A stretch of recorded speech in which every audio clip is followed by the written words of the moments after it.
તો અત્યારે વાતાવરણમાં તો ઠંડક છે, પરંતુ રાજકીય માહોલમાં જે ગરમાવો છે એ પણ શાંત થાય તેવી શક્યતાઓ જોવાઈ રહી છે, કારણ કે રાજકીય પક્ષોમાં ચિંતા અત્યારે વધી છે। રેલીઓ અને સભાઓમાં અવ્યવસ્થા સર્જાવાની શક્યતા છે। આવતીકાલે ભાજપ અને કોંગ્રેસના સ્ટાર પ્રચારકો ગુજરાતમાં સભાઓ ગજવવાના છે, પરંતુ તે પહેલા વરસાદની એન્ટ્રીના કારણે જે આયોજન છે તેમાં ક્યાંક ઉણપ રહી જાય તેવી શક્યતાઓ જોવાઈ રહી છે।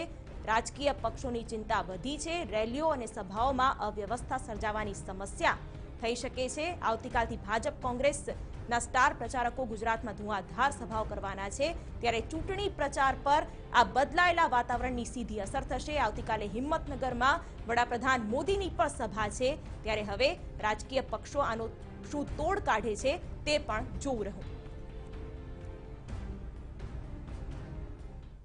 સંવાદદાતા અનિલ પટેલ જોડાઈ ગયા છે। અનિલ, 23 એપ્રિલે મતદાન છે। ભાજપ અને કોંગ્રેસ બંને પૂરજોશમાં પ્રચાર કરી રહ્યા છે, પરંતુ આ પ્રચારમાં આ વાતાવરણ ક્યાંક વિલન બની શકે છે। શિવાની, જે રીતે વરસાદ જે છે આમ તો શહેરીજનો માટે ઠંડક લઈને આવ્યો છે, ખેડૂતો માટે થોડી મુસીબત લઈને આવ્યો છે, પણ એક વાત જરૂર છે કે રાજકીય પાર્ટીઓ માટે વિલન બિલકુલ સાબિત થશે, કારણ કે જે રીતે આવતીકાલથી પીએમ આજે પણ શિવરાજસિંહ ચૌહાણ અમદાવાદ અને ગાંધીનગરમાં સભાઓ કરવાના છે।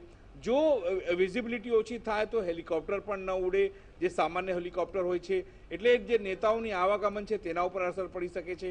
આવતીકાલે સ્મૃતિ ઈરાની, સુષ્મા સ્વરાજ સાથે સિદ્ધુ, એ તમામ જે લોકો છે તે કોંગ્રેસ તરફથી પણ તમામ જે સ્ટાર પ્રચારકો છે 21 તારીખ સાંજ સુધી જ આ પ્રચાર થવાનું છે। એમાંય વાતાવરણ વિભાગે સ્પષ્ટપણે હવે સૂચના આપી છે કે હજુ 2-3 દિવસ આવો માહોલ રહેવાનો છે।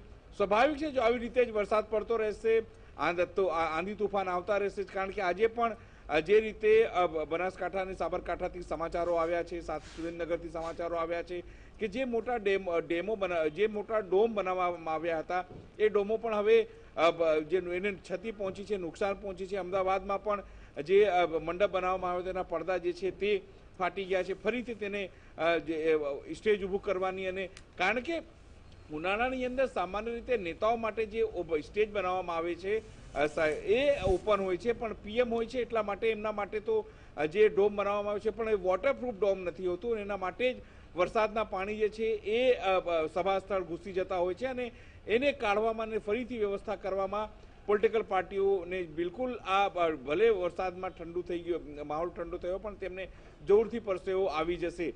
સ્વાભાવિક છે, હવે માત્ર 4 થી 5 દિવસનો સમય બાકી છે, એવામાં જો પ્રચાર અભિયાન અટકે તો નિશ્ચિત છે બંને પાર્ટીઓને નુકસાન થઈ શકે છે, કારણ કે હજુ પણ બંનેના જે ઉમેદવારો છે તેમની રોડ શો કે રેલીઓ, પ્રચાર, એ તમામ વસ્તુઓ ચાલુ છે, અને આવી પરિસ્થિતિમાં ન તો રોડ શો થાય, ન તો રેલીઓ, ન તો સભાઓ, બંધ બારણે છે કેટલાક હોલોમાં એ વ્યવસ્થા કરવી પડશે ને, એટલા માટે જ કોંગ્રેસ અને બીજેપી હવે બંધ મોટા હોલો જેવા હોય એમાં શું કોઈ પ્રોગ્રામ શિફ્ટ થઈ શકે છે કેમ, એના માટે વાતાવરણ અને હવામાન વિભાગની સાઇટો હવે જોવા માંડ્યા છે, સાથે કે સરકારમાંથી પણ જે વિભાગ છે તેમાં તપાસ કરવા માંડ્યા છે કે શું 2-3 દિવસમાં કેવો માહોલ રહેવાનો છે। કોઈ જગ્યાએ જો વરસાદ પડવાનો હોય કોઈ જિલ્લામાં, અથવા કોઈ આગાહી હોય તો ત્યાં શું વોટરપ્રૂફ જે ટેન્ટો છે તે બનાવી શકાય છે કે કેમ, તાત્કાલિક ધોરણે ઊભું કરાવી શકે, એ તમામ જે વ્યવસ્થા છે એ વ્યવસ્થા જે અત્યારથી જ કરવાની શરૂઆત જે છે એ કોંગ્રેસ હોય કે બીજેપી તેમણે શરૂઆત કરી છે। બિલકુલ અનિલ, જોડાવા માટે આભાર। તો અત્યારે સભા સ્થળના દ્રશ્યો પણ અમે આપને બતાવી રહ્યા છીએ। આવતીકાલે વડાપ્રધાનની સભા છે, પરંતુ જે સભા સ્થળના દ્રશ્યો છે તેના પરથી લાગી રહ્યું છે કે અહીંયા કોઈ પણ પ્રકારનો કાર્યક્રમ થવો અશક્ય છે। જે ગતિ સાથે પવન ફૂંકાયો હતો, જેના કારણે ત્યાં રાખેલા જે ડોમ છે તે પણ ધરાશાયી થઈ ગયા હતા। આ જે વિશેષ ડોમ બનાવવામાં આવે છે વડાપ્રધાનની સભા વખતે તે વોટરપ્રૂફ હોય છે, પરંતુ આ વોટરપ્રૂફ ડોમના પણ હાલ હવાલ છે। ખુરશીઓ આમ તેમ અસ્તવ્યસ્ત જોવા મળી રહી છે। તેવામાં હવે રાજકીય પક્ષો પ્રચાર અભિયાનને કઈ રીતે આગળ વધારશે, કારણ કે 23મી એપ્રિલે ગુજરાતમાં લોકસભાની ચૂંટણી માટે મતદાન છે। તેવામાં આ સમય દરમિયાનનો જે પ્રચાર છે તે નિર્ણાયક સાબિત થઈ શકે છે, પરંતુ વરસાદ તેમાં વિલન બન્યો છે।